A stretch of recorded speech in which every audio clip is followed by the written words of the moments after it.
The Syrian government has increased its reliance on barrel bombs to wage a brutal aerial campaign targeting schools, residential buildings, and crowded streets.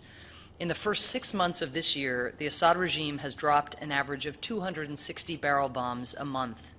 This is 3 times more than during the same period last year. And it continues to launch rockets into neighborhoods, including hundreds of rockets that struck the neighborhood of Jobar over the past week, utterly destroying entire city blocks.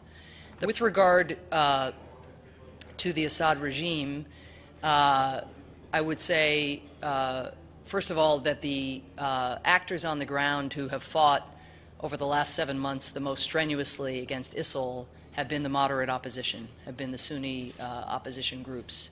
And so, as the President has said, a critical complement to any effort, comprehensive effort to deal with ISIL will involve strengthening those groups.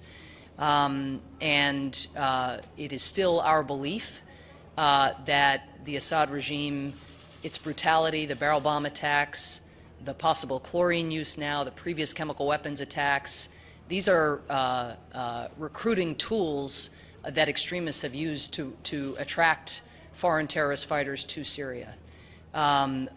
Tactics of the kind that they are employing against civilians, against residential neighborhoods, against schools, are tactics that can never be consistent with a lasting peace. They're terrorizing tactics. So you have on the one hand a monstrous terrorist group, and you have on the other hand a monstrous a monstrous regime rather, carrying out attacks that terrorize their own people, that kill civilians. President Obama has said the Syrian people should not have to choose between 2 forms of terror, terror inflicted by the regime and terror inflicted by ISIL.